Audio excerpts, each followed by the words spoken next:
Welcome back to our channel friends.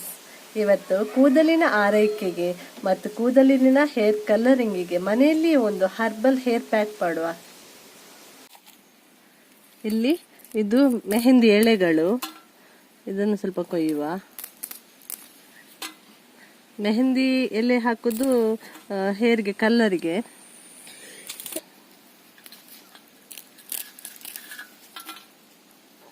ನಾನಿದನ್ನು ನೋಡಿ ಗೋಣಿ ಚೀಲದಲ್ಲಿ ಒಂದು ಸಣ್ಣ ಗಿಡ ಹಾಕಿದ್ದೆ.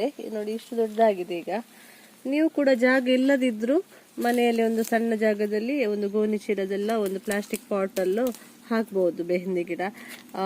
ಅದು ಶಾಪಿಂದ ಕೆಮಿಕಲ್ ಹುಡಿ ತಂದು ತಲೆಗೆ ಹಾಕುವುದಕ್ಕಿಂತ ಇದು ನ್ಯಾಚುರಲ್ ಆಗಿ ನೀವು ಹೇರ್ ಪ್ಯಾಕ್ ಮಾಡ್ಕೊಳ್ಬಹುದಲ್ಲ. ದಾಸವಾಳದ ಎಲೆಗಳನ್ನು ಸಹ ಹಾಕುವ. ಅದಕ್ಕೆ ದಾಸವಾಳದ ಎಲೆ ಹಾಕೋದ್ರಿಂದ ಕೂದಲು ಸ್ವಲ್ಪ ಸಿಲ್ಕಿಯಾಗಿ ಶೈನಿಯಾಗಿ ಕಾಣ್ತದೆ. ಮತ್ತೆ ಇದು ಕೂದಲಿನ ಆರೋಗ್ಯಕ್ಕೂ ಒಳ್ಳೆಯದು. ಸ್ವಲ್ಪ ದಾಸವಾಳದ ಹೂ ಕೂಡ ಹಾಕುವ. ಬಿಳಿ ದಾಸವಾಳ ಇದ್ರೆ ಒಳ್ಳೇದು, ಆದ್ರೆ ನನ್ನ ಹತ್ರ ಇರ್ಲಿಲ್ಲ, ಹಾಗಾಗಿ ನಾನು ಕೆಂಪು ದಾಸವಾಳದ ಹೂವನ್ನು ಹಾಕ್ತಾ ಇದ್ದೇನೆ. ನಿಮ್ಮ ಹತ್ರ ಬಿಳಿ ದಾಸವಾಳದ ಹೂ ಇದ್ರೆ ನೀವು ಹಾಕೋಬಹುದು. ಬನ್ನಿ ಹೋಗಿ ಇದನ್ನು ರುಬ್ಕೊಂಡು ಬರುವ. ಈಗ ಇದೆಲ್ಲವನ್ನೀಗ ಮಿಕ್ಸಿ ಜಾರಿಗೆ ಹಾಕುವ.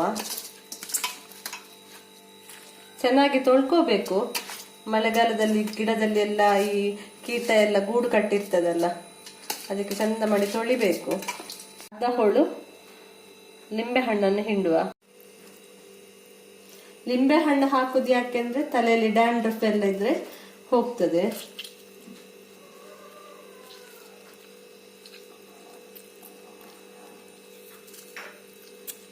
ನಾನು ಬ್ಲ್ಯಾಕ್ ಟೀ ಅನ್ನು ಮಾಡಿ ಇಟ್ಕೊಂಡಿದ್ದೇನೆ, ಇದನ್ನು ಸಹ ಇದಕ್ಕೆ ಹಾಕುವ. ಬ್ಲ್ಯಾಕ್ ಟೀ ಇಂದ ಕೂಡ ಕಲರ್ ಒಳ್ಳೇದು ಬರ್ತದೆ, ಡಾರ್ಕ್ ಬರ್ತದೆ ಸ್ವಲ್ಪ. ರೆಡಿ ಆಯ್ತು.